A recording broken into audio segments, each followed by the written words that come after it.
சரி, நம்ம இந்த கிளாஸில் என்ன பார்க்க போகிறோம் அப்படின்னா கம்யூட்டேஷன் பார்க்க போகிறோம். சரிங்களா, கம்யூட்டேஷன் அப்படின்னா என்ன அப்படின்னு சொல்லிட்டு பார்க்க போகிறோம். ஸோ இந்த காமுட்டேஷன் தமிழ்லேயும் காமுட்டேஷன் தான், காமுட்டேஷன் இப்படி தான் எழுதியிருப்பாங்க தமிழ்லேயுமே. ஸோ இந்த கம்யூட்டேஷன்னா என்ன அப்படிங்கிறத நம்ம பார்க்க போகிறோம். ஃபஸ்ட்டு கம்யூட்டேட்டர்னால் என்னன்னு சொல்லுங்கள் பார்ப்போம். கம்யூட்டேட்டர்னால் என்ன? கம்யூட்டேட்டர்னா ஏசியை டிசியாக மாற்றுறதுண்ணா. ஏசி டிசியாக மாற்றுறது இல்லையா, அதுதான் கரெக்டாக அது. ஸோ இப்போ என்ன பண்ணுறோம் அப்படின்னா ஜென்ரேட்டட் இஎம்எஃப், அதாவது ஜென்ரேட்டர் உற்பத்தி ஆகக்கூடிய இந்த மின்னியக்கு விசை அப்படிங்கிறது. சரிங்களா, உற்பத்தி ஆகக்கூடிய மின்னியக்கு விசை எப்படி இருக்கும் அப்படின்னா வைண்டிங்கில் உற்பத்தி ஆகக்கூடிய மின்னியக்கு விசை, சரிங்களா, மின்னியக்கு விசை எப்படி இருக்கும் அப்படின்னா ஏசியாக இருக்கும். என்னவாக இருக்கும்?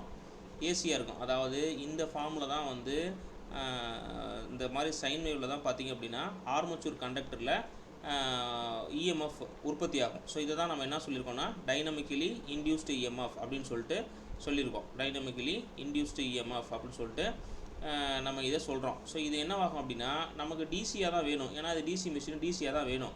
ஸோ இந்த மாதிரி இருக்கிற இந்த வேவ் ஃபார்மை நம்ம என்ன பண்ணுறோன்னா ஒரு அரேஞ்ச்மெண்ட் பண்ணி அதாவது கன்ஸ்ட்ரக்ஷன் வைஸு ஒரு அரேஞ்ச்மெண்ட் பண்ணி இந்த மாதிரி இருக்கிறத ஸோ இப்படி கன்வெர்ட் பண்ணுறோம். ஓகேவா, இப்படி கன்வெர்ட் பண்ணுறோம். ஸோ இதை பேர் தான் கம்யூட்டேட்டர்னு சொல்கிறோம். இந்த கம்யூட்டேட்டரை என்ன சொல்கிறாங்க அப்படின்னா மெக்கானிக்கல் சுவிட்ச் அப்படின்னு சொல்கிறாங்க. இந்த கம்யூட்டேட்டர் மெக்கானிக்கல் சுவிட்ச்னு சொல்கிறாங்க. இது என்ன, அதாவது மெக்கானிக்கல் சுவிட்ச்னு சொல்கிறத விட மெக்கானிக்கல் ரெக்டிஃபையர் அப்படின்னு சொல்லிட்டு சொல்லுவாங்க. ரெக்டிஃபையர் தான் என்ன பண்ணோம் அப்படின்னா ஏசியை பல்சேட்டிங் டிசியாக கன்வெர்ட் பண்ணும். சரிங்களா, ஸோ இப்போ இதை பாருங்கள், இந்த இடத்துல பாருங்கள். இப்போ வந்து நான் என்ன பண்ணுறேன் அப்படின்னா ஒரு ஹாஃப் சைக்கிள் இருக்குது இந்த இடத்துல இல்லையா, ஒரு ஹாஃப் சைக்கிள் இருக்குது, பாசிட்டிவ் ஹாஃப் சைக்கிள் ஒன்று இருக்குது பாருங்கள். ஸோ ஒரு உதாரணத்துக்கு இது வந்து பாசிட்டிவ் ஆஃப் சைக்கிள், அதாவது என்னது இது பாசிட்டிவ் ஆஃப் சைக்கிள். ஸோ இந்த இடத்துல ப்ளஸ் கரண்ட் இந்த பீக் டு பீக் வந்து ப்ளஸ் கரண்ட் மூவ் ஆனிச்சு அப்படின்னா ஸோ +1 அப்படிங்கிற கரண்ட் வந்து இது வரைக்கும் இதில் ஃப்ளோ இருந்துச்சுன்னா இதே மீன் டைமில் ஸோ இந்த பக்கம் பார்த்தீங்கன்னா இதில் -1 ஃப்ளோ ஆகிறதுக்கான வாய்ப்புகள் இருக்குது. அதாவது இந்த பீக் டு பீக் வந்து -1 ஃப்ளோ ஆகும். சரிங்களா, ஸோ அப்போ நெட் வேல்யூ பார்க்கணும் நம்ம. சரி, ஓகே. இப்போ என்ன பண்ணுறோம் அப்படின்னா இது வந்து பாசிட்டிவில் இருக்கா. ஸோ இது வரைக்கும் ஃபஸ்ட்டு ஹாஃப் பகுதி வந்து பாசிட்டிவில் இருக்குது. ஸோ அடுத்த ஹாஃப் பகுதி எப்படி இருக்குது? நெகட்டிவில் இருக்கா இல்லையா. ஸோ அப்போ கரண்ட் என்ன ஆகுது? கரண்ட் வந்து இந்த இடத்துல வந்து ரிவர்ஸ் ஆகுது. ப்ளஸ்ஸாக இருக்கிறது இந்த இடத்துல என்ன ஆகுது? ரிவர்ஸ் ஆகுது. சரிங்களா, கரண்ட் என்ன ஆகுது? ரிவர்ஸ் ஆகுது. சரிங்களா, இது வரைக்கும் ப்ளஸில் இருந்த கரண்ட்டு இந்த பகுதியை கடந்து போகும்போது ரிவர்ஸ் ஆகுது. இந்த மாதிரி கரண்ட் ரிவர்சல் நடக்குது இல்லையா. ஸோ கரண்ட் ரிவர்சல் நடக்கும்போது அந்த ப்ரெஷஸில் வந்து அதாவது ஷார்ட் சர்க்யூட்டாக இருக்கக்கூடிய ப்ரெஷஸில் ஒரு சில ஸ்பார்க்கிங் ஏற்படும். சரிங்களா, ஸ்பார்க்கிங் ஏற்படும். ஸோ அதுக்கு முன்னாடி கம்யூட்டேஷன் ப்ராசஸ் அப்படிங்கிறது ஒன்றும் இல்லை. இந்த நார்த்து போல் சவுத்து போல் இருக்கு இல்லையா, அதாவது ஆர்மேச்சர் சுற்றுறப்ப ஆர்மேச்சர் கண்டக்டரில் ஆர்மேச்சர் சுற்றுது இல்லையா. ஸோ இப்படி தான் இதான் ஆர்மேச்சர்னு சொல்லியிருக்கோம் நம்ம, இதுதான் ஆர்மேச்சர் சொல்லியிருக்கோம். இந்த ஆர்மேச்சர் சுற்றும் போது இந்த ஆர்மேச்சர் கண்டக்டர், இது உள்ள ஆர்மேச்சர் கண்டக்டர் இருக்கும் இல்லையா. ஸோ அந்த ஆர்மேச்சர் கண்டக்டரில் பார்த்தீங்க அப்படின்னா நார்த்து போல், இந்த பக்கம் நார்த்து போல் இருக்கும், இந்த பக்கம் சவுத் போல் இருக்கும். ஸோ இந்த நார்த்து போலில் ரைட்டுங்களா கரண்ட் ஒரு திசையில் இருக்கும். ஒரு உதாரணத்துக்கு இந்த நார்த்து போலில் கரண்ட் இந்த திசையில் இருந்துச்சு அப்படின்னா இந்த சவுத்து போலில் கரண்ட்டு எதிர் திசையில் இருக்கும். சரிங்களா, எதிர் திசையில் இருக்கும். இந்த மாதிரி ஒவ்வொருத்துலேயும் மாறி மாறி இந்த திசை வந்து இருக்கும். ரைட்டுங்களா, இந்த மாதிரி மாறுபடுற திசை இருக்கு இல்லையா. ஸோ அது எதில் நடைபெறும் அப்படின்னா இந்த ஆக்சிஸ் பேர் என்னன்னு சொல்லியிருந்தேன், இந்த ஆக்சிஸ் பேர் நான் சொல்லியிருந்தேன், இந்த ஆக்சிஸ் பேரை வந்து MNA GNA இது ரெண்டும் ஒன்றா இருக்கணுங்கிற மாதிரி ஃபஸ்ட்டு இப்போ தான் பார்த்தோம். ரெண்டும் ஒன்றா இருக்குன்னு சொல்கிறோம். இது பார்த்திங்க அப்படின்னா இந்த ப்ரஷ் ஆக்சிஸில் தான் நடக்கும். சரிங்களா, இந்த கரண்ட்டோட திசை எதிர்த்து அந்த மாறுபடுற நிகழ்ச்சி இந்த இங்கே இப்போ நார்த்து போலில் பாசிட்டிவ் திசை இருக்குது, சவுத்து போலில் நெகட்டிவ் திசை இருக்குன்னா இந்த திசை மாறுபடுற அந்த விஷயம் வந்து இந்த ப்ரஷஸில் தான் நடக்கும். ஓகேவா, இந்த சமயத்தில் பார்த்தீங்கன்னா இந்த கரண்ட் மாறுபடுற சமயத்தில் பார்த்தீங்க அப்படின்னா காயில் வந்து அந்த ப்ரஷ் வந்து ஷார்ட் சர்க்யூட் ஆகிடும். ஓகேங்களா, அந்த ப்ரஷ் வந்து என்ன ஆகிடும்னா ஷார்ட் சர்க்யூட் ஆகிடும். இந்த மாதிரி ஷார்ட் சர்க்யூட்டாக இருக்குது இல்லையா, இந்த ஷார்ட் சர்க்யூட்டாக இருக்கும்போது இந்த காயிலில் கரண்ட் போகிற திசை இருக்கு இல்லையா, அந்த திசை வந்து இந்த MNAவை கடக்கும்போது சரிங்களா கடக்கும்போது ஒரு ஸ்பார்க்கிங் இருக்கும். ஸோ இந்த கடக்கிற நிகழ்ச்சிக்கு தான் என்ன சொல்கிறான்னா கம்யூட்டேஷன் சொல்லி சொல்கிறான். அதை தான் நம்ம ப்ராக்டிக்கலாக என்ன சொல்லியிருக்கோம் அப்படின்னா ஒன்றுமே இல்லை, ஏசியை டிசியை கன்வெர்ட் பண்ணுறதுன்னு சிம்பிளாக சொல்லிட்டோம்.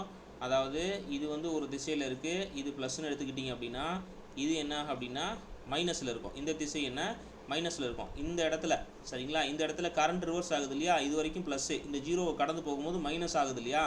இந்த கரண்ட் ரிவர்சல் எங்கே நடக்கும்னா அந்த ப்ரஷோட ஆக்சிஸில் நடக்கும். ஸோ இதை தான் என்ன சொல்கிறான்னா கம்யூட்டேஷன் ப்ராசஸ்ன்னு சொல்கிறான். காயில் வந்து எவ்வளோ நேரம் ஷார்ட் ஆகிருக்குதோ அந்த பீரியடை தான் கம்யூட்டேஷன் பீரியட் அப்படின்னு சொல்கிறான். சரிங்களா, இந்த காயில் ஷார்ட் ஆகிறதெல்லாம் இப்போ என்னன்னு போட்டு காட்டுறேன் பாருங்கள். இந்த காயில் ஷார்ட் ஆகுதுன்னு சொல்கிறேன் இல்லையா, ஸோ காயில் ஷார்ட் ஆகிறதெல்லாம் வந்து எப்படின்னு இப்போ பார்த்தீங்கன்னா புரியும். சரி, இப்போ பாருங்கள்.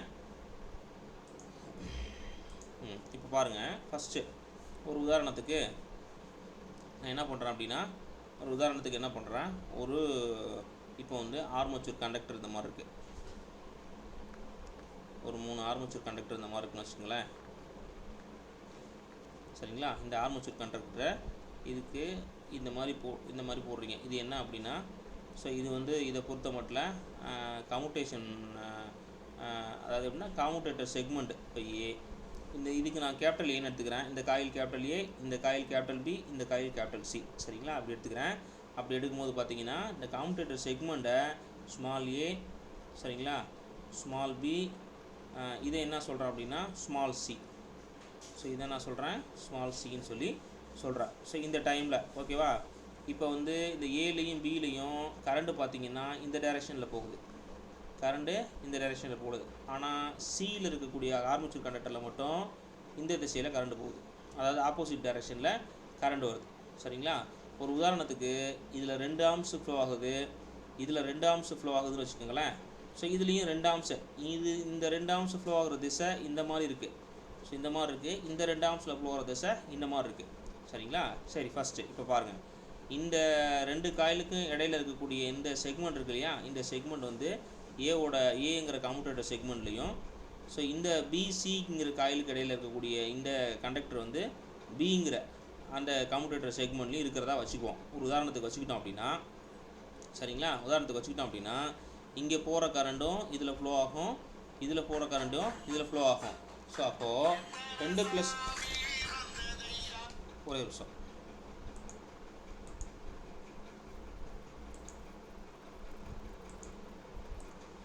ஓகே, ஸோ இப்போ பார்த்தீங்க அப்படின்னா இந்த இடத்துல ஒரு 2 ஆம்ஸ் கரண்ட் ஃப்ளோ இருக்குன்னு சொல்லியிருக்கேன். இந்த இடத்துல இந்த காயில் 2 ஆம்ஸ் கரண்ட் ஃப்ளோ ஆகுதுன்னு சொல்கிறேன். அதே மாதிரி இந்த காயில் 2 ஆம்ஸ் ஃப்ளோ ஆகுதுன்னு சொல்லுறேன். இது இந்த டைரெக்ஷனில் இருக்குது, இது இந்த டைரெக்ஷனில் இருக்குது. ரெண்டும் உள்ளே வரும்போது எத்தனை ஆம்ஸாக மாறிடும், எத்தனையாக மாறிடும், இது ரெண்டும் உள்ளே வரும்போது 2 ஆம்ஸ் எவ்வளோங்க மாறிடும், 4 ஆம்ஸாக மாறிடும். சரிங்களா, 4 ஆம்ஸாக மாறிடும். ஸோ இதுக்கு முன்னாடி நம்ம என்ன தெரிஞ்சுக்கணும்னா இந்த கம்யூட்டேட்டர் எந்த பக்கம் மூவ் ஆகுது அப்படின்னு தெரிஞ்சுக்கணும். சரிங்களா, கம்யூட்டேட்டர் மூவ்மெண்ட் வந்து எப்படி இருக்கும் அப்படின்னா, கம்யூட்டேட்டர் மூவ்மெண்ட்டை பொறுத்த மட்டும் அது வந்து வேறு திசையில் இருக்கும். சரிங்களா, ஸோ அது ரொம்ப முக்கியம். ஸோ ஒரு உதாரணத்துக்கு இந்த கம்யூட்டேட்டர் செக்மெண்ட் இருக்கு இல்லையா, இந்த கம்யூட்டேட்டர் செக்மெண்ட் வந்து இந்த டைரெக்ஷனில் மூவ் ஆகுது. சரிங்களா, இந்த கம்யூட்டேட்டர் செக்மெண்ட் இந்த மாதிரி மூவ் ஆகுது. இந்த பக்கம் இங்கே இல்லை, அதாவது வந்து ரைட்டு டு லெஃப்ட்டுக்கு இந்த பக்கம் இருந்து இந்த பக்கம் மூவ் ஆகுது இப்படி கம்யூட்டேட்டர் செக்மெண்ட். சரிங்களா, சரி இப்போ பாருங்கள். இப்போ ப்ரஷஸ் தானே இந்த கரண்ட்டை கலெக்ட் பண்ணணும் இல்லையா.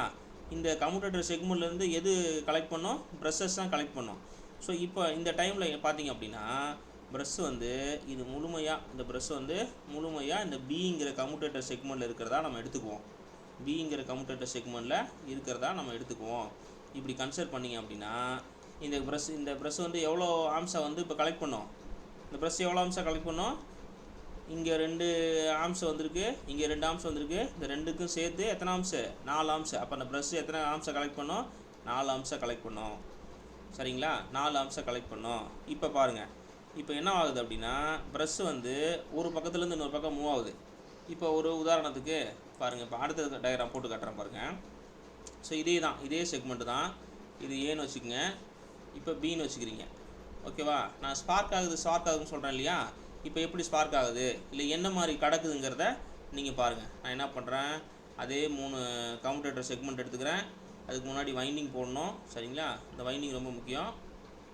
1 2 3. சரிங்களா, இது ABC, capital A, capital B, capital சின்னு சொல்லிட்டு 3 காயில் எடுத்துக்கிறேன். சரிங்களா, armature coil 3 coil, capital A, capital B, capital C. சரிங்களா, ஸோ இது பார்த்தீங்க அப்படின்னா இந்த மாதிரி செக்மெண்ட்டில் இருக்குதுன்னு சொல்லியிருந்தேன், இதில் கனெக்டாக இருக்குதுன்னு சொல்லியிருந்தேன். இப்போ பார்த்தீங்க அப்படின்னா இந்த காயில் இருக்கு இல்லையா, ஸோ இந்த காயில் அதே கேபிட்டல் ஏலையே இப்படி கேபிட்டல் ஏ, சரிங்களா, ஏ, அதுக்கப்புறம் பிசி. ஸோ இது ஸ்மால் ஏ, இது ஸ்மால் பி, இது ஸ்மால் சி, சரிங்களா. ஸோ இந்த மாதிரி தான் கனெக்ஷனில் இருக்குது. இப்போ பார்த்தீங்க அப்படின்னா இந்த ப்ரெஷ் இருக்கு இல்லையா, ப்ரெஷ் வந்து என்ன ஆகிடுது அப்படின்னா, ப்ரெஸ்ஸு இந்த பியில் முழுசாக கண்டக்டரில் இருந்துச்சு இல்லையா, அப்படி முழுசாக கண்டக்டரில் இல்லாமல் கொஞ்சோண்டு ஏலையும் கவனிங்க, கொஞ்சோண்டு ஏலையும் முக்கால்வாசி பிலையும் இருக்குதுன்னு வச்சுக்கோங்களேன். உதாரணத்துக்கு முக்கால்வாசி பிலையும் இருக்குது, சரிங்களா. இப்போ எப்படி இருக்கும், இப்போ எப்படி இதனோட டாமினேஷன் இருக்கும் இங்கே பாருங்கள்.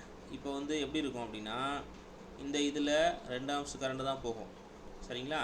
இதில் 4 சொன்னேன் இல்லையா, 4 சொன்னேன், இப்போ 4 போகாது இதில், சரிங்களா. அதாவது இந்த டைரெக்ஷனில் 1 ஆம்ஸும் இந்த டைரெக்ஷனில் 2 ஆம்ஸும் இருக்கும், சரிங்களா. ஸோ அப்போ பார்க்கையில் ஏன் அப்படின்னா, ஏன் இந்த மாதிரி இருக்குன்னா, இந்த ப்ரெஷ்ஷோட கான்டாக்ட் வந்து பார்த்திங்க அப்படின்னா அடுத்த செக்மெண்ட்டில் கொஞ்சம் போய்டும், ஓகேவா, கொஞ்சம் போய்டும். அப்போ என்ன ஆகும், இதில் 1 ஆம்ஸ் இருக்கும், இதில் 3 ஆம்ஸ் இருக்கும். அப்போ மொத்தமாக சேர்த்து 4 ஆம்ஸ் வரும், சரிங்களா. 4 ஆம்ஸ் கரண்ட் வரும்.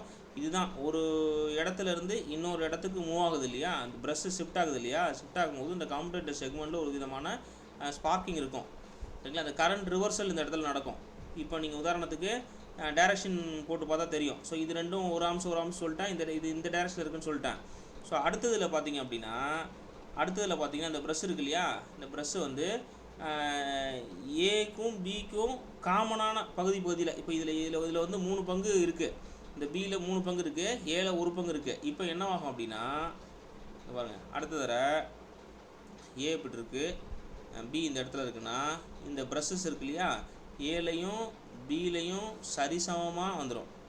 ஸோ இந்த மாதிரி சரிசமமாக இருந்துச்சு அப்படின்னா கொஞ்சம் கொஞ்சமாக மூவ் ஆகுதுன்னு சொன்னேன் இல்லையா, இங்கிட்டிருந்து இப்படி தானே இந்த டேரக்ஷனில் தானே மூவ் ஆகுது. ஸோ இப்போ சரிசமமாக இருந்துச்சுன்னு வச்சுக்கோவேன், சரிசமமாக இருந்துச்சு அப்படின்னா இந்த நடுவில் போகிற காயில் இருக்கு இல்லையா, அந்த நடுவில் போகிற காயிலில் எந்த அம்சம் ஃப்ளோ ஆகாது. ஸோ நடுவில் போகிற காயிலில் எந்த அம்சம் ஃப்ளோ ஆகாது. ஸோ அதுதான் கான்செப்ட், வேறு ஒன்றும் இல்லை, சரிங்களா. இது இங்கே இருக்கும், ஸோ இது ரெண்டுக்கும் இடையில் இருக்கிறது இந்த இடத்துல இருக்கும், சரிங்களா. ஸோ இங்கே பார்த்தீங்க அப்படின்னா இங்கே 2 ஆம்ஸ் ஃப்ளோ ஆகும், அதே டைமில் இந்த இடத்துல 2 ஆம்ஸ் ஃப்ளோ ஆகும். ஸோ இது வந்து இந்த டைரெக்ஷனில் இருக்கும், இந்த இடத்துல எந்த ஆம்ஸும் ஃப்ளோ ஆகாது. அப்போ டைரெக்ஷன் ரிவர்சல் நடக்கும். ஸோ இது இந்த டைரெக்ஷனுக்கு கன்வெர்ட் ஆகும், இது இந்த டைரெக்ஷனில் இருக்கும். இப்போயும் இங்கே 4 ஆம்ஸ் தான் கிடைக்கும்.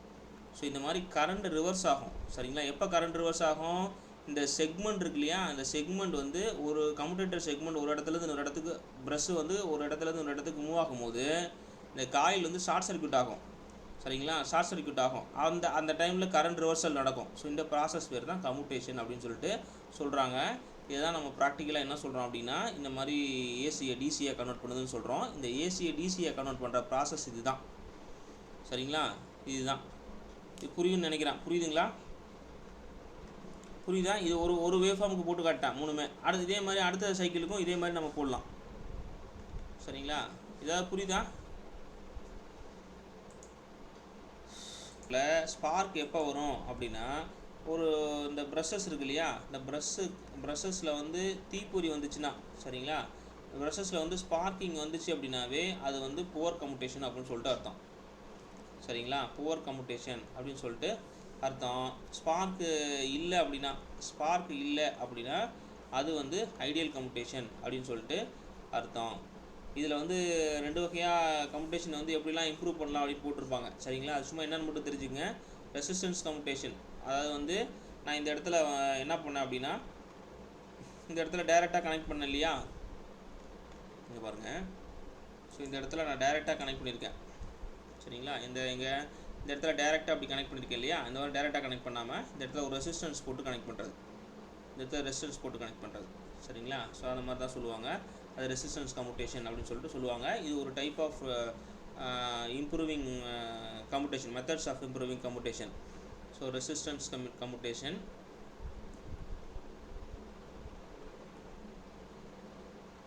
ஸோ இதுக்கப்புறம் பார்த்தீங்க அப்படின்னா இன்டர்போலர், இது நம்ம இன்டர்போல் நம்ம பார்த்துட்டோம் ஏற்கனவே. ஸோ இன்ட்ரடியூசிங் இன்டர்போல்ஸை வந்து கொண்டு வருவாங்க.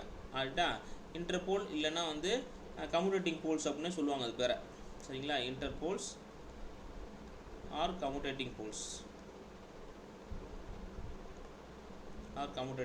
இது ரெண்டும் இன்ட்ரடியூஸ் பண்ணி வைப்பாங்க. அதாவது இந்த கம்யூட்டேட்டிங் போல்ஸ் அப்படின்னா இப்போ மெயின் போல், இப்போ 2 போல் மிஷின்னா இப்படி NSன்னு இது மெயின் போல் இருக்கும். சரிங்களா, மெயின் போல் இருக்கு இல்லையா. ஸோ இவங்க என்ன பண்ணுவாங்க, இந்த இடத்துல ஆர்மேச்சர் இப்படி இருக்கும். இவங்க என்ன பண்ணுவாங்க அப்படின்னா இன்டர்போல்ஸ் அப்படின்னா இதுக்கு ஒரு குறிப்பிட்ட ஆக்சஸில் இன்னொரு போலை இன்ட்ரடியூஸ் பண்ணுவாங்க. ஸோ இதுவும் பார்த்தீங்கன்னா நார்த்து சவுத்துன்னு இருக்கும். ஸோ இதில் என்ன பண்ணுவாங்கன்னா காம்பன்சேட்டிங் வைண்டிங் சுற்றி வச்சுருப்பாங்க. சரிங்களா, இது இப்போ என்ன பண்ணுவாங்கன்னா காம்பன்சேட்டிங் வைண்டிங் சுற்றி வச்சுருப்பாங்க.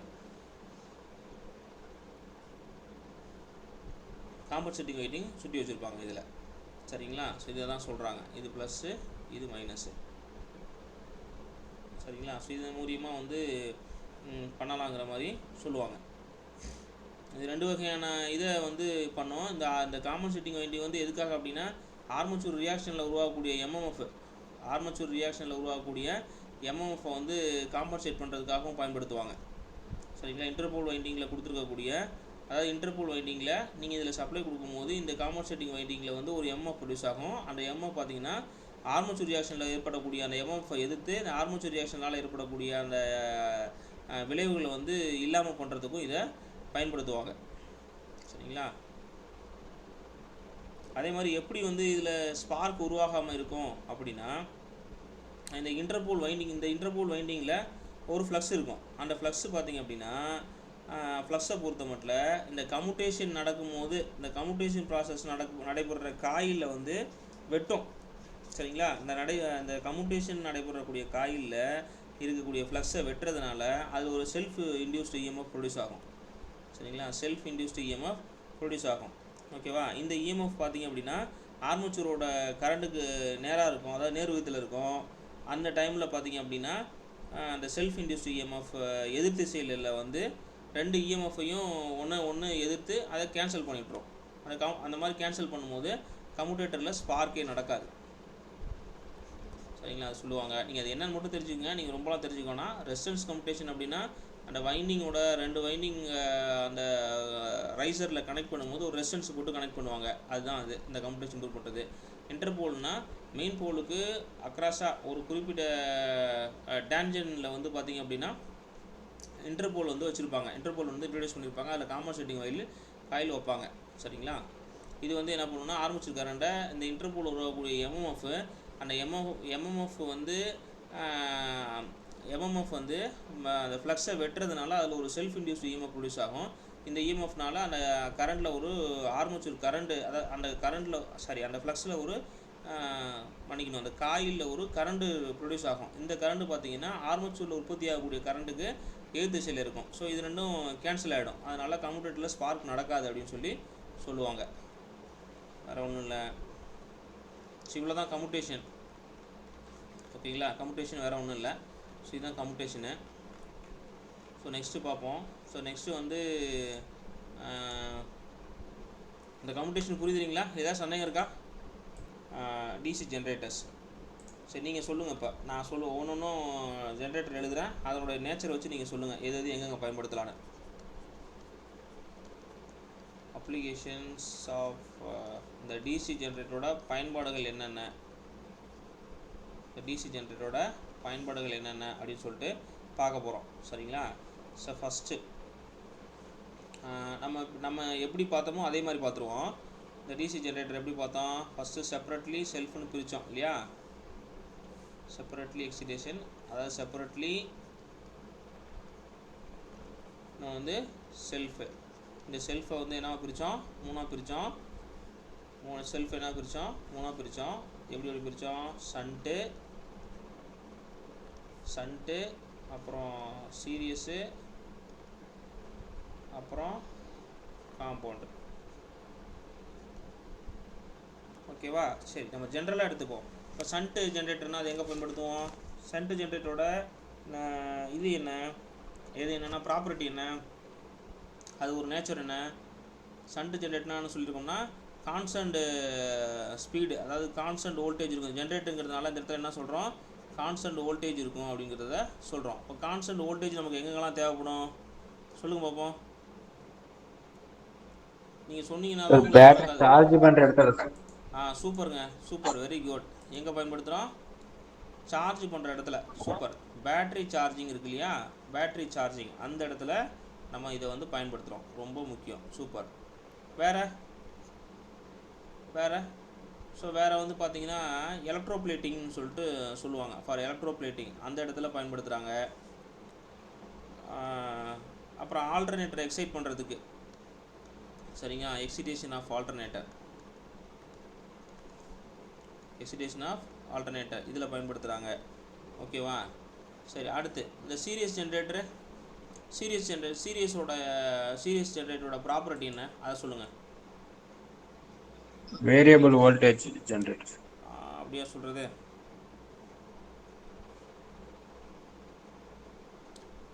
பொதுவாக சீரியஸ் மோட்ரு எப்படி ஸ்டார்ட் பண்ணுவோம் அதை சொல்லுங்கள். லோடோட தான் சார்.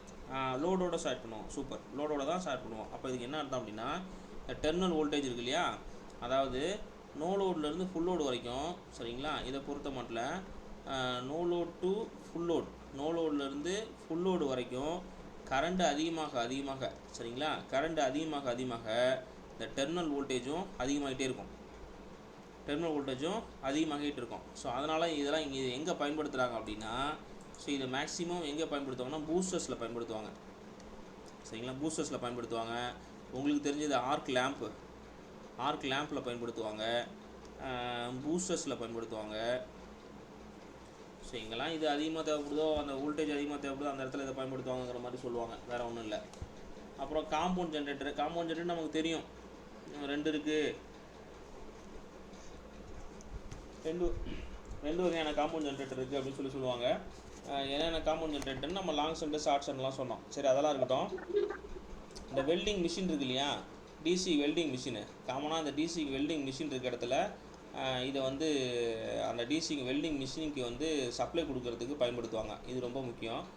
டிசி வெல்டிங் மிஷினுக்கு சப்ளை கொடுக்கறதுல பயன்படுத்துவாங்க. வேறு என்ன பண்ணுவாங்க அப்படின்னா, நம்ம ப்ராக்டிக்கலாக ஹாஸ்டலில் நம்ம ரியல் டைம் அப்ளிகேஷன்லாம் பயன்படுத்துகிறோம் இல்லையா, ஆஃபீஸில், உதாரணத்துக்கு ஆஃபீஸில், ஒரு ஹாஸ்டல்ஸில், ஹோட்டல்ஸில் எல்லாம் பயன்படுத்துகிறோம் இல்லையா. ஸோ அது எல்லாமே பார்த்திங்க அப்படின்னா, அது எல்லாமே இந்த சப்ளையை லெவல் பண்ணுறதுக்கு வந்து இந்த வகையான காம்பவுண்ட் ஜென்ரேட்டர் தான் பயன்படுத்துவாங்க, ரைட்டா. ஸோ வேறு எந்த பயன்படுத்துவாங்கன்னா, ஃபீடர்ஸ்லாம் இதை தான் பயன்படுத்துவாங்க. அதாவது ஃபீடர்ஸ் வந்து இருக்கும், அந்த ஃபீடர்ஸில் வோல்டேஜ் ட்ராப் இருக்கும். இந்த வோல்டேஜ் ட்ராப் இருந்துச்சு அப்படின்னா சென்டிங் எண்ட் வோல்டேஜும் ரிசீவிங் எண்ட் வோல்டேஜும் டிஃப்ரெண்ட்டாக இருக்கும். அந்த மாதிரி சுச்சுவேஷனில் அதை சரி பண்ணுறதுக்கு என்ன பண்ணுவாங்க அப்படின்னா, இந்த காம்பவுண்ட் ஜென்ரேட்டரை பயன்படுத்துவாங்க. ஓகேங்களா? இதுதான் வந்து இந்த செல்ஃப் எக்ஸிடேஷனு. செப்பரேட்லியை பொறுத்த வரைக்கும் நமக்கு செப்பரேட்டாக எக்ஸைட் பண்ணுறதுனால இந்த டெஸ்டிங் பர்பஸ்க்காக மட்டும்தான் இதை பயன்படுத்துவாங்க, சரிங்களா. டெஸ்டிங் பர்பஸ்க்காக வந்து, அதாவது டெஸ்டிங் பர்பஸில் வேரியபிள் வோல்டேஜ் நமக்கு எங்கெங்கெல்லாம் தேவைப்படுதோ, சரிங்களா, வேரியபிள் வோல்டேஜ் எங்கெங்கே தேவைப்படுதோ, ஸோ அந்த இடத்துலலாம் பார்த்திங்க அப்படின்னா நமக்கு வந்து செப்பரேட்லி எக்ஸிடேஷன் தேவைப்படும். ஓகேவா?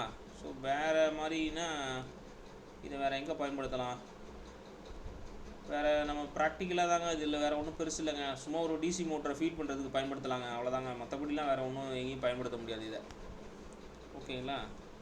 ஸோ இதுதான் application of DC generators. Okay, so இதுதான் இது வரைக்கும் டிசி ஜென்ரேட்டர் முடிஞ்சிருச்சு. டிசி ஒரு செல்ஃப் எக்ஸிடேட் ஜென்ரேட்டர் இருக்குது, சரிங்களா. அந்த ஜென்ரேட்டரில் பார்த்தீங்க அப்படின்னா ஃபீல்டோ ஆர்மச்சரோ ஒரு ஓப்பனோ ஷார்ட்டோ ஆகுது. அதை எப்படி நம்ம சரி பண்ணுறது?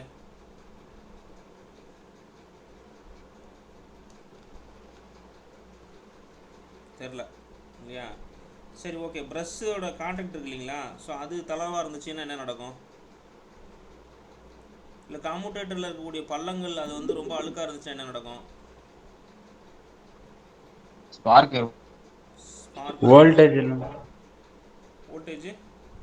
சரி, ப்ரஷ்ஷு தான். ப்ரஷ் இப்போ வந்து கான்டாக்டில் ப்ரஷ் வந்து சரியாக ப்ரஷ்ஷு சரியாக இல்லைன்னா ப்ரஷ் கான்டாக்ட் சரியாக இல்லைன்னா என்ன ஆகும்? ஸ்பார்க் ஆகுமா? ஸ்பார்க் ஆகும், மேபி ஸ்பார்க் ஆகலாம், அதுவும் கரெக்டு தான், சரிங்களா. அப்போ என்ன பண்ணணும்? அப்போ என்ன பண்ணணும் அப்படின்னா டென்ஷன் சரி பார்க்கணும் சார். என்னமா பிரஷ் பண்ணுவோம், டென்ஷன் சார். ப்ரெஷ் வந்து தேய்மானம் ஆகிடுச்சான்னு முதல்ல செக் பண்ணுவோம் இல்லையா. ப்ரெஷ்ஷோட தேய்மானம் இருக்கா அப்படின்னு சொல்லி செக் பண்ணுவோம். அது தேய்மானம் இல்லை நல்லா தான் இருக்குன்னா ஸோ வேறு ஏதோ பிரச்சனை அப்படின்னு சொல்லிட்டு நம்ம சொல்லுவோம். இதுக்கு என்ன ரீசன்னா ப்ரெஷ் வந்து சரியான முறையில் அதில் கான்டாக்டில் இல்லைன்னு அர்த்தம். ஸோ ஒன்று அதில் தேய்மானம் ஆயிருக்கான்னு செக் பண்ணணும். இல்லை அப்படின்னா காமுடேட்டரில் ஏதாவது பள்ளம் இருக்கா அப்படின்னு சொல்லி பார்க்கணும். அப்படி ஏதாவது இருந்துச்சு அப்படின்னா ஒன்று ப்ரெஷ்ஷை எடுத்துகிட்டு ரிமூவ் பண்ணிவிட்டு நம்ம புதுசாக ப்ரெஷ்ஷு போடணும். இல்லைன்னா காமுடேட்டரை கழட்டிட்டு காமுடேட்டரை கடைஞ்சி போடணும். சரிங்களா, இல்லை காமுடேட்டர் சுத்தம் பண்ணி போடணும். இந்த மாதிரி ஏதாவது ஒன்று பண்ணணும். அப்புறம் காமுடேட்டர் செக்மெண்ட்டில் பார்த்தீங்க அப்படின்னா அந்த பள்ளத்தில் வந்து அழுக்கு போய் தேங்கிக்கும். இது இப்படி இந்த ப்ரெஷ் வந்து மூவ் ஆகிட்டே ஒரு திருப்பி மூவ் ஆகி இந்த காமுடேட்டர் செக்மெண்ட் மூவ் ஆகி கரண்ட்டை கலெக்ட் பண்ணிட்டே இருக்கும். அப்போ அந்த பள்ளத்தில் பார்த்தீங்க அப்படின்னா அழுக்கு நிறைய படிய ஆரம்பிக்கும். சரிங்களா, ஸோ அப்போ என்ன பண்ணுவானுங்க அப்படின்னா அந்த ப்ரெஷ்ஷு எப்படி இதில் கான்டாக்டில் இருக்குது, இந்த காமுடேட்டர் செக்மெண்ட்டோட எப்படி கான்டாக்டில் இருக்குது, ரொம்ப இறுக்கமாக இருக்கா இல்லை வந்து தளர்வாக இருக்கான்னு செக் பண்ணுவாங்க. ஸோ செக் பண்ணி பார்த்துட்டு அந்த தளர்வாக இருந்துச்சுன்னா விட்ருவாங்க. இறுக்கமாக இருந்துச்சுன்னா அதை வந்து கொஞ்சம் தளர்வு பண்ணுறதுக்கான வேலைகள் என்னவோ அதை வந்து செய்வாங்க. சரிங்களா, ஸோ அது இந்த மாதிரி செய்வாங்க. இது ரொம்ப ஒரு முக்கியமான அந்த மெயின்டெனன்ஸுக்குரிய ஒரு விஷயம். ஓகேங்களா, வேறு உங்களுக்கு என்ன இதில் பெரிய லெவலில் இருக்குது? ஒன்றும் இல்லை. இந்த ரெசிடுவல் மேக்னட்டிசம்னு சொன்னோம். தங்கி கொண்ட மின்காந்தம் அப்படின்னு சொன்னோம். ஆமாம் தானே, ரெசிடுவல் மேக்னட்டிசம்னு சொன்னோம். மேக்னட்டிசம் அப்படின்னு சொன்னோம். ஸோ இது ஏதாவது எப்படி அப்படின்னா இங்கே பாருங்கள். ஸோ போல் இப்படி 4 போல், அதாவது 4 போல் மிஷின் இப்படி இருக்குது. ஒரு உதாரணத்துக்கு ஒரு 4 போல் மிஷின் இப்படி இருக்குன்னு வச்சுக்கிட்டிங்கன்னா ஆர்மேச்சர் கண்டக்டர் இந்த மாதிரி இருக்கும், அதாவது ரோட்டார் இப்படி இருக்கும். ஸோ நீங்கள் என்ன பண்ணுவீங்க, இப்படி ஸ்டேட்டாரில் அப்படி காயில் சுற்றி வச்சுருப்பீங்க இல்லையா. ஸ்டேட்டாரில் அப்படி காயில் சுற்றி வச்சுருப்பீங்க. சரி, ரைட்டு, இந்த மாதிரி இருக்குது. நீங்கள் இதை வந்து செல்ஃப் எக்ஸிடேஷனாக கனெக்ட் பண்ணும்போது, இந்த மிஷினை வந்து செல்ஃப் எக்ஸிடேஷனாக கனெக்ட் பண்ணும்போது இந்த ஆர்மேச்சூரையும், சரிங்களா, இந்த ஆர்மேச்சூரையும் இந்த ஃபீல்டையும் ஒன்று இணையாக, ஒன்று சண்டுன்னா பேரலாக கனெக்ட் பண்ணுவோம், அந்த ஆர்மேச்சூருக்கு பேரலாக இதை கனெக்ட் பண்ணுவோம். சீரியஸ் அப்படின்னா ஆர்மேச்சூர் கனெக்ஷனுக்கு சீரியஸாக இதை கனெக்ட் பண்ணுவோம். இந்த மாதிரி கனெக்ட் பண்ணும்போது பார்த்திங்க அப்படின்னா ஒரு எக்ஸிடேஷன் ஆர்மேச்சூருக்கு மட்டும்தான் எக்ஸிடேஷன் கொடுக்குறோம். சரிங்களா, எக்ஸிடேஷன் கொடுக்குறோம். இப்போ அதுவும் இந்த ஜென்ரேட்டருங்கிறதுனால எக்ஸிடேஷன் ஆர்மேச்சூர் கூட கொடுக்க முடியாது. ஆர்மேச்சூர்லேருந்து சப்ளை நம்ம வெளியே எடுப்போம். சரிங்களா, சப்ளை வந்து வெளியே எடுப்போம். இஜி தான் நம்ம வந்து வெளியே எடுப்போம். ஸோ இந்த மாதிரி டைமில் என்ன ஆகும் அப்படின்னா இந்த போல் கோர் இருக்கு இல்லையா. ஸோ இந்த போல் கோரில் ஒரு மேக்னட்டிசம் இருக்கும். அதாவது நீங்கள் சப்ளை அப்ளை பண்ணும்போது இந்த கோர் வந்து மேக்னெட்டாக வேலை செய்யும். இந்த கோர் மேக்னெட்டாக வேலை செய்யும். சப்ளையை டிஸ்கனெக்ட் பண்ண உடனே, அதாவது இது செல்ஃப் எக்ஸிடேஷனுங்கிறதுனால இதை சீரியஸாக கனெக்ட் பண்ணியிருப்பாங்க இல்லையா. அப்போ லோடை நீங்கள் டிஸ்கனெக்ட் பண்ணும்போது இதில் இருக்க மேக்னெட் எல்லாமே டீமேக்னடைஸ் ஆகணும். ரைட்டா, இப்போ 100% மேக்னெட்டாக ஒர்க் ஆகுது அப்படின்னா இது 100% டிமேக்னெட் ஆகணும். ஆனால் 100% டிமேக்னெட் ஆகாது. அதாவது காந்தத்தன்மை வந்து 100% ஏற்பட்டுச்சுன்னா, காந்தத்தன்மை வந்து 100% ஏற்பட்டுச்சுன்னா 100% வந்து அந்த லோடை டிஸ்கனெக்ட் பண்ணும்போது இழப்பு ஏற்படணும். ஆனால் இழப்பு ஏற்படாது.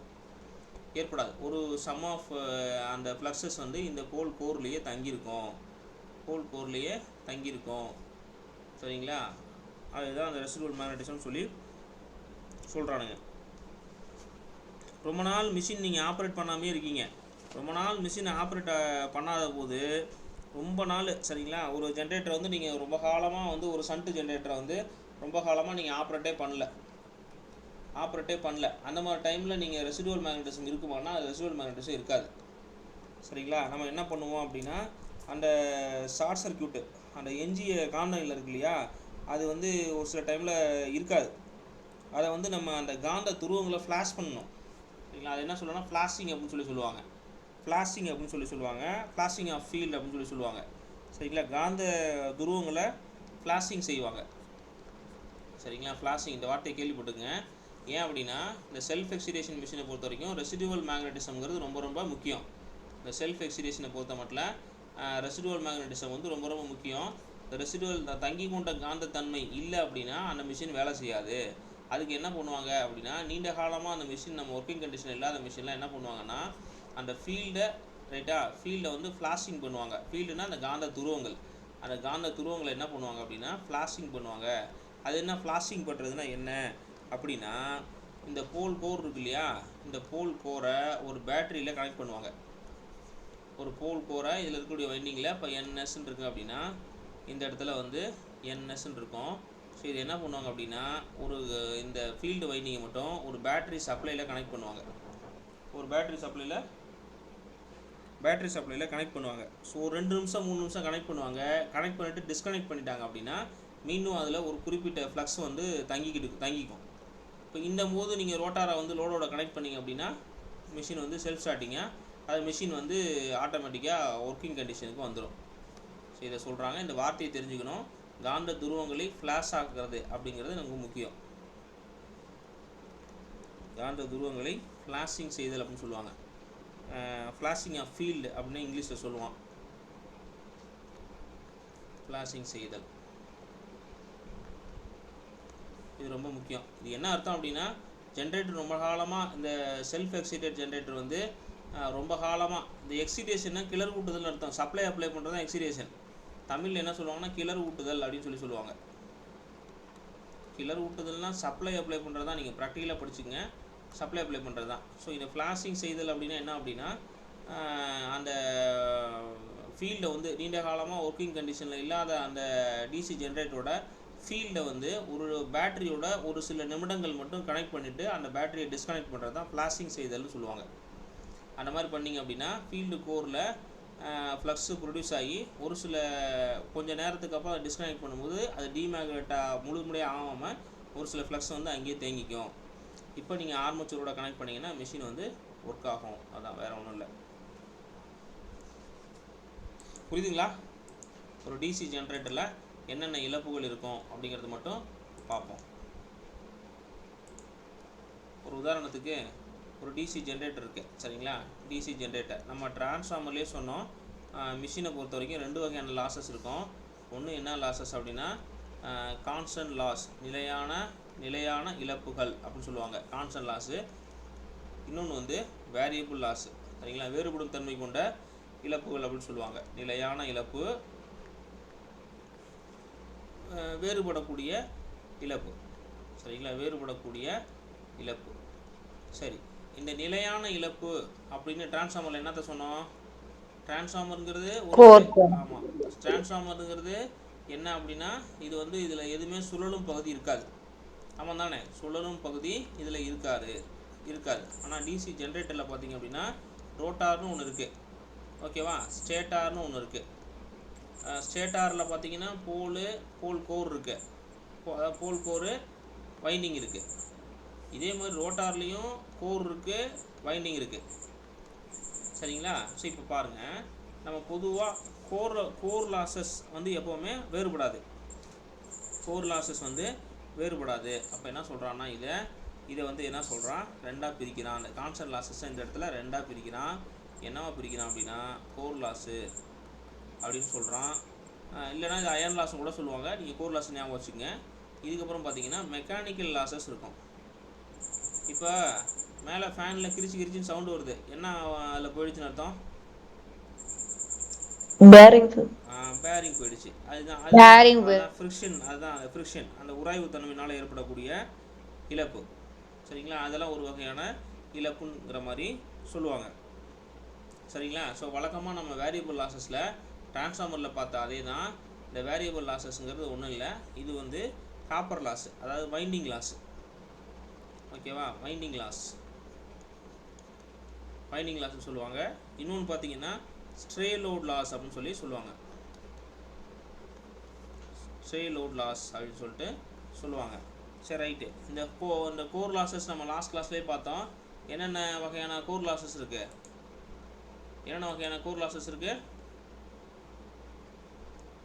என்ன எடி கரண்ட் லாஸ்,